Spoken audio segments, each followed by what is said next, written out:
Je me tenais là, au milieu de la foule élégante. Un verre de champagne à la main qui tremblait imperceptiblement. Soudain, mon père leva son verre et annonça d'une voix tonitruante. « Mes chers amis, ma fille adorée a décidé de céder sa maison de 720 000 € à son frère pour qu'il puisse enfin s'établir. Et moi, figé sur place. Je sentis le monde s'effondrer. Car je n'avais jamais consenti à cela. C'était un vol pur et simple. Orchestré devant tous. Le choc me traversa comme une lame glacée. Comment avait-il osé? Cette maison, héritée de ma mère décédée, était mon sanctuaire. Mon seul bien tangible dans cette vie de sacrifice. J'avais passé des années à la rénover. À y investir non seulement de l'argent, mais mon âme entière. Pour qu'elle devienne un refuge contre les tempêtes familiales. Et maintenant, sous les applaudissements polis des invités, des notables parisiens, des amis de longue date, des cousins éloignés qui feignaient la surprise, je me sentais nu, exposé, trahi au plus profond de mon être. Mon frère, Alexandre, se tenait à côté de mon père. Un sourire victorieux aux lèvres. Comme s'il avait gagné une bataille que je n'avais même pas su en cours. Dans mon esprit, les souvenirs affluaient en tourbillons chaotiques. Pourquoi avais-je toujours cédé? Pourquoi avais-je porté le fardeau de leurs erreurs? Il y a 10 ans, quand Alexandre avait été impliqué dans cette affaire de fraude fiscale, une magouille stupide avec des amis d'affaires, c'est moi qui avais pris la blâme. J'avais falsifié des documents pour le couvrir, risquant ma carrière d'avocate. Tout ça parce que mon père m'avait supplié, protège la famille. Élise, tu es la forte, celle qui peut encaisser. Et j'avais encaissé. Une enquête. Des mois d'angoisse. Une réputation ternie que j'avais reconstruite pierre par pierre. Pourquoi? Pour que maintenant, il me dépouille de ce qui m'était le plus cher. La fête battait son plein dans le salon du manoir familial à Neuilly-sur-Seine, avec ses lustres en cristal et ses tapis persans usés par le temps. Mais je ne voyais plus rien. Mon cœur cognait comme un marteau contre ma poitrine. Devais-je hurler, dévoiler la vérité devant tous, ou ravaler ma rage? Comme toujours, l'idée de la confrontation me terrifiait. Pourtant une étincelle de fureur s'allumait en moi, promettant une vengeance que je n'avais pas encore imaginée. Alexandre s'approcha, posa une main sur mon épaule. « Merci, grande sœur. Tu sais que c'est pour le bien de tous. » Son ton paternaliste me donna la nausée. Le bien de tous, ou le sien? Égoïste et manipulateur, ce soir-là, alors que les invités riaient et trinquaient.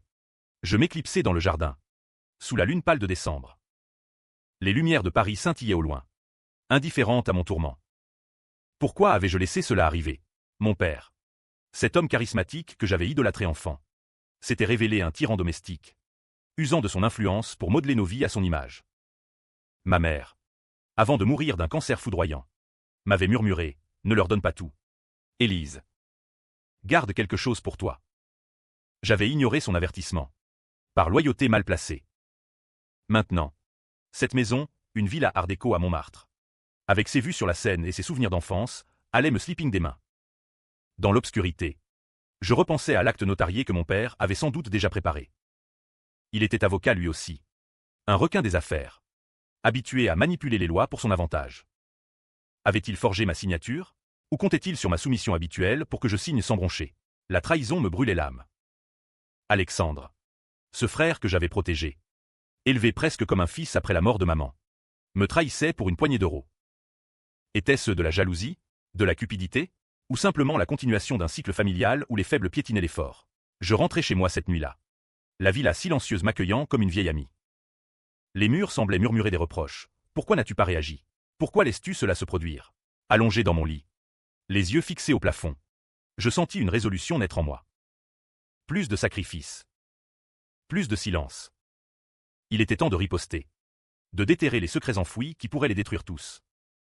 Mais d'abord, je devais comprendre l'étendue de leur complot. Demain, j'irai chez le notaire familial, feignant l'ignorance, pour glaner des informations. Mon esprit bouillonnait d'idées sombres, exposer la fraude d'Alexandre, révéler les liaisons de mon père qui avait brisé ma mère, ou quelque chose de plus subtil. De plus destructeur, les heures passèrent dans un tourment intérieur. Étais-je capable de cela?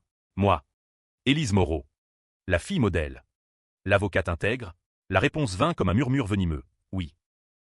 Pour la première fois, je me sentais vivante dans ma rage. La vengeance n'était plus une option, c'était une nécessité. Et elle commencerait par un mensonge. Le mien cette fois. Le lendemain matin, le soleil parisien filtrait à travers les volets de ma villa. Mais il ne pouvait dissiper l'ombre qui pesait sur mon cœur. J'avais à peine dormi. Hanté par les images de la fête, les rires fins, les regards complices entre mon père et Alexandre. Comment avait-il pu ourdir cela sans un scrupule? Ma maison, ce havre que j'avais chéri, n'était pour eux qu'un pion dans leur jeu d'ambition égoïste. En me rendant chez Maître Dupont, le notaire de la famille depuis des décennies, je composais mon visage en un masque de sérénité. Bonjour. Maître. Je viens pour des éclaircissements sur l'annonce d'hier. Il me regarda avec une surprise feinte, ajustant ses lunettes. Ah. Élise. Votre père m'a dit que vous étiez d'accord. L'acte de cession est prêt, il ne manque que votre signature. Mon estomac se noie. D'accord? Jamais. Mais je souris, feignant l'enthousiasme. Bien sûr. Puis-je le relire? Assise dans son bureau lambrissé, entourée de dossiers jaunis. Je parcourus le document. Tout y était, la villa évaluée à 720 000 euros. Cédée à Alexandre pour une somme symbolique. Un vol légal, masqué sous des clauses familiales. Mon père avait même inclus une clause de non-contestation, arguant de l'harmonie familiale. Harmonie, c'était une dictature. Dans mon esprit, la fureur bouillonnait. Pourquoi Alexandre en avait-il besoin? Lui, avec son entreprise florissante, ou du moins, c'est ce qu'il prétendait. Je savais la vérité, ses affaires étaient au bord du gouffre, minées par des dettes qu'il cachait. En rentrant, je fouillais dans mes propres dossiers, ceux que j'avais conservés depuis l'affaire de fraude. Les preuves étaient là, des emails, des relevés bancaires montrant comment Alexandre avait détourné des fonds. J'avais tout effacé publiquement, mais gardé des copies pour me protéger. À l'époque, c'était par prudence. Maintenant, c'était une arme. Mais l'utiliser signifierait briser la famille pour de bon. Étais-je prête à cela? Mon cœur se déchirait, d'un côté. La loyauté inculquée depuis l'enfance, de l'autre. Une soif de justice qui me consumait. Ce soir-là, Alexandre m'appela. Élise, tu n'as pas l'air contente. C'est pour le mieux. Tu sais. Papa pense que tu es trop attachée à cette vieille baraque. Sa voix dégoulinait de condescendance. Trop attachée? C'était mon legs. Mon identité. Je ravalais ma bile. Viens dîner demain. On en parle. Il accepta, ignorant le piège que je tendais. Dans la solitude de ma cuisine, je préparais un plan, l'enregistrer, le faire avouer ses dettes, ses manipulations. Mais au fond de moi, une voix murmurait, et si c'était moi la méchante, n'avais-je pas choisi de porter leur croix? Le dîner fut tendu. Dans un bistrot discret du Marais. Alexandre arriva en retard. Élégant comme toujours. Avec son sourire charmeur. Grande sœur, ne fais pas cette tête. C'est une opportunité pour moi. Opportunité? Vol. Je versai du vin, feignant la compréhension. Raconte-moi tes affaires. Pourquoi as-tu besoin de la maison? Il hésita, puis se confia, des investissements ratés. Des créanciers pressants. Papa m'aide. Mais il dit que c'est ton tour de contribuer. Mon tour? Après tout ce que j'avais donné? La rage montait. Mais je gardais mon calme. Mon téléphone enregistrant en secret. Rentré chez moi. J'écoutais l'enregistrement. Chaque mot comme un clou dans mon cercueil émotionnel. Il admettait tout, la fraude passée. Les mensonges actuels. Mais une révélation me glaça. Papa a dit que maman voulait que la maison aille au fils aîné. C'est son testament secret. Mensonge. Maman m'avait légué la villa explicitement. Était-ce un nouveau complot? Je fouillais dans les vieux papiers de famille. Et trouvai une lettre cachée. Mon père avait altéré le testament après la mort de maman. Pour favoriser Alexandre. La trahison s'approfondissait, me laissant essouffler de douleur. Cette nuit, les larmes coulèrent enfin. Pourquoi m'avait-on choisi comme bouc émissaire? Parce que j'étais la fille. La résiliente, mon esprit hurlait, assez. La vengeance prenait forme, confronter mon père avec les preuves.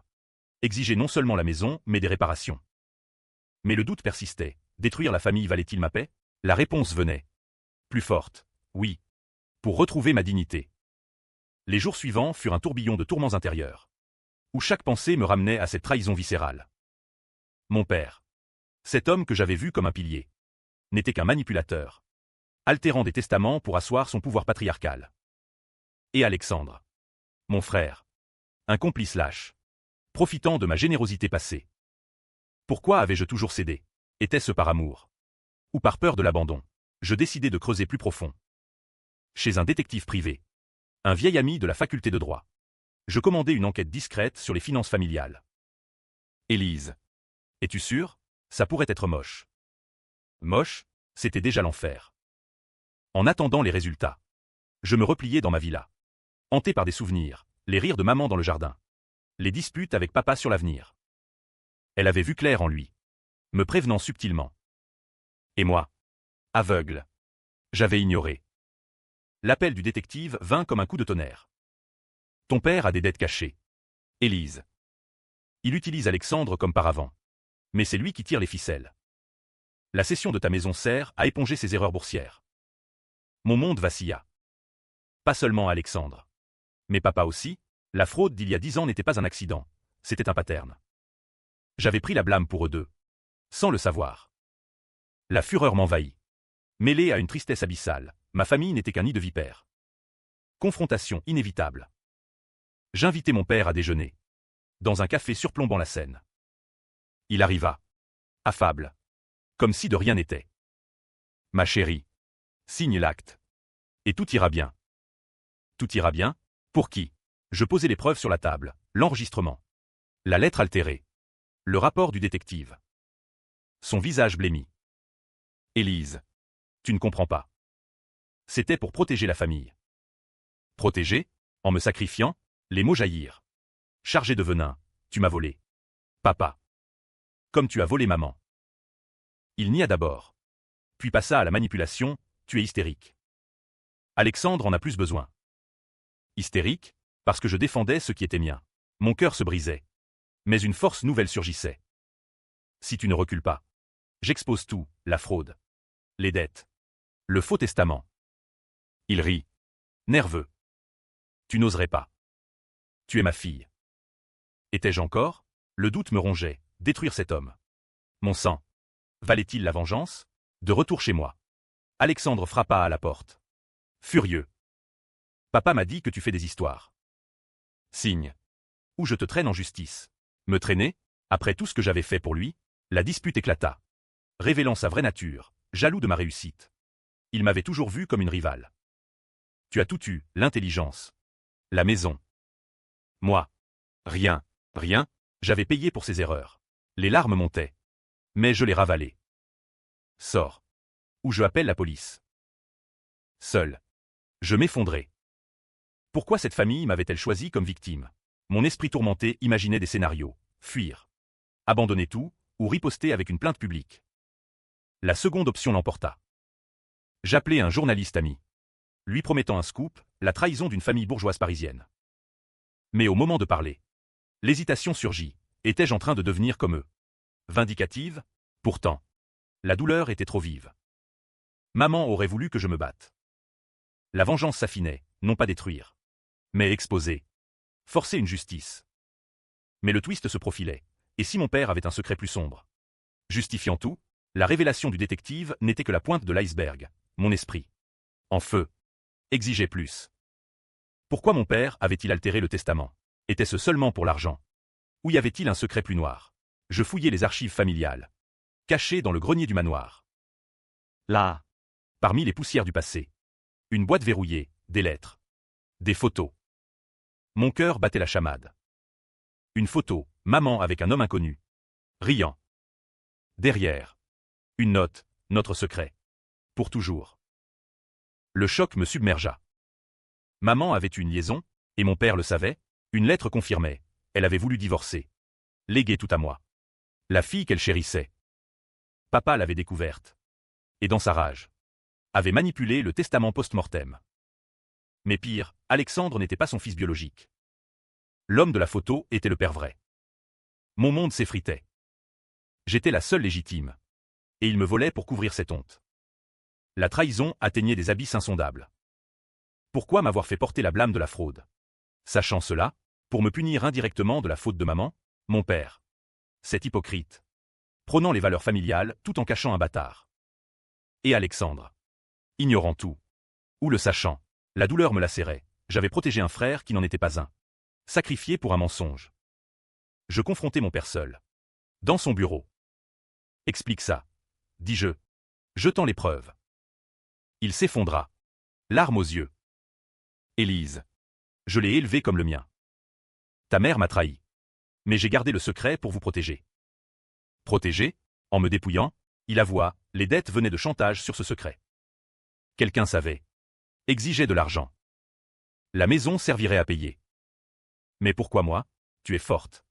Élise. Alexandre est fragile. Fragile, lui. Le manipulateur, la rage m'aveuglait. Tu m'as sacrifié pour un mensonge. Il supplia, ne dis rien à Alexandre. Signe. Et on oublie. Oublier? Impossible. Mon esprit hurlait vengeance, révéler à Alexandre sa vraie paternité. Briser leur alliance. Mais le doute, détruire un innocent dans le mensonge, étais-je monstre? Alexandre appela. Paniqué. Papa dit que tu as des preuves folles. Arrête. Je l'invitai. Tendant le piège final. Chez moi. Je lui montrai les lettres. Son visage se décomposa. Ce n'est pas vrai. Si. Il pleura. Ragea contre papa. Pour la première fois. Une alliance naissait, contre notre père. Aidons-nous. Élise. Récupérons ce qui est à toi. Mais était-ce sincère? Ou une nouvelle manipulation? Mon cœur déchiré oscillait entre pitié et suspicion. Ensemble. Nous planifiâmes, confronter le maître chanteur. Un ancien amant de maman. À Lyon. Où il vivait. Nous le trouvâmes. Il rit, votre père paie depuis des années. Alexandre explosa. Menaçant.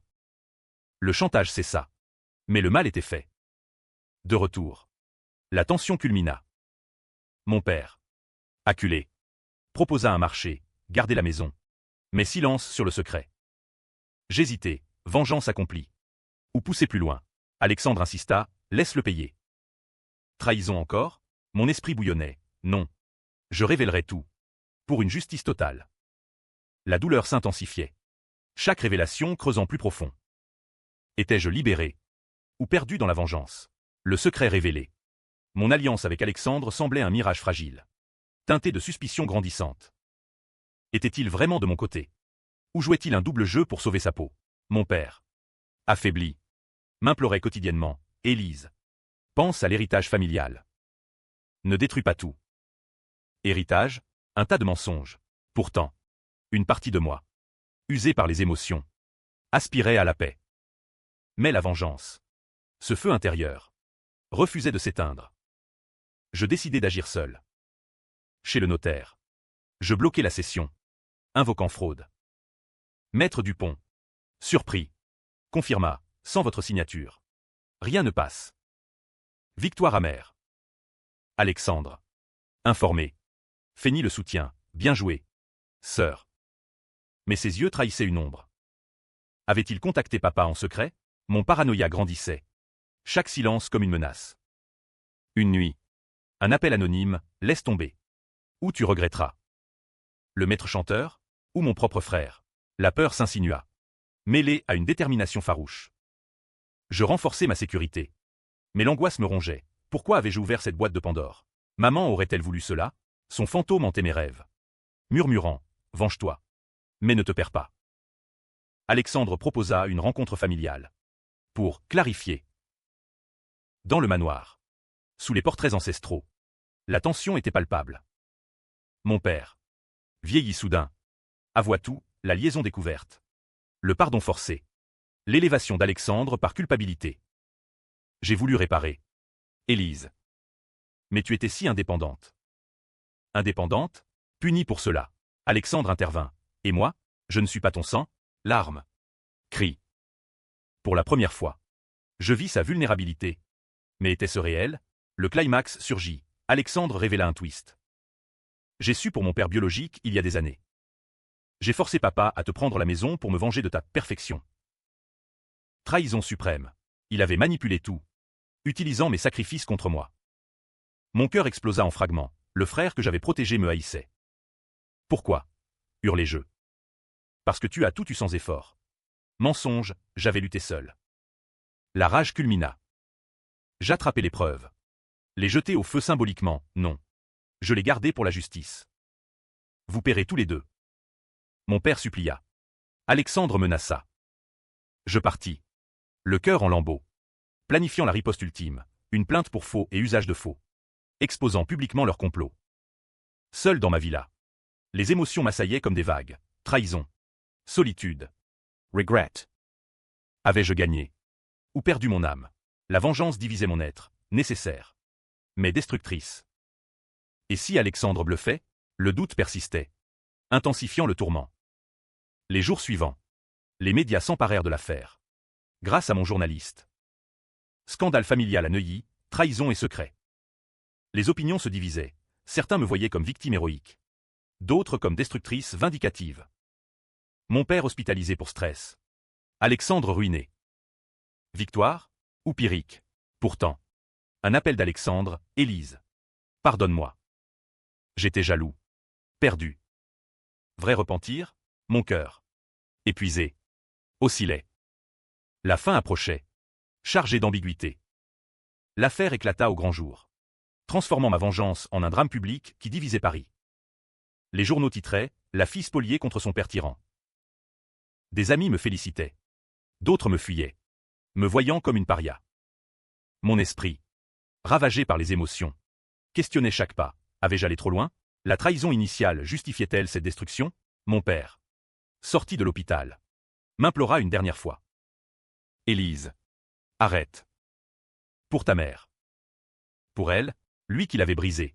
Pourtant, ses yeux usés révélaient une vulnérabilité nouvelle. Alexandre. Ruiné. Disparu. Laissant un message, tu as gagné. Mais à quel prix? Le prix, ma solitude absolue. La maison sauvée. Mais vide de sens. Dans un twist final. Une lettre anonyme arriva, de maman. Cachée par elle-même. Ma chérie. Si tu lis ça, c'est que les secrets ont éclaté. Alexandre est ton demi-frère. Mais aime-le. Ton père m'a pardonné, pardonne-lui. La maison est à toi. Pour recommencer. Elle savait tout, avait prévu, le choc me terrassa, ma vengeance. Basée sur une demi-vérité. Avait détruit inutilement. Étais-je la victime? Ou la coupable? Le débat intérieur rageait, pardonner. Ou persister? Je choisis le bi, confrontation finale avec Alexandre. Retrouvé à Marseille. Pourquoi m'as-tu haï? Il avoua, jaloux de ton amour pour maman. Elle te préférait. Larmes partagées. Une réconciliation fragile naquit. Contre mon père? Non, avec lui. De retour. Je proposai un pacte, garder les secrets. Partager l'héritage équitablement. Mon père accepta. Brisé mais reconnaissant. Alexandre. Repentant. Reconstruisit sa vie. La maison resta mienne. Symbole de résilience. Mais le twist persistait. Étais-je heureuse? Ou hantée par les choix controversés? Les lecteurs se diviseraient. Happy end forcé. Ou bi tragique masqué. Mon cœur. Apaisé mais scarifié. Savait, la vengeance avait guéri. Mais à quel coût émotionnel abyssal?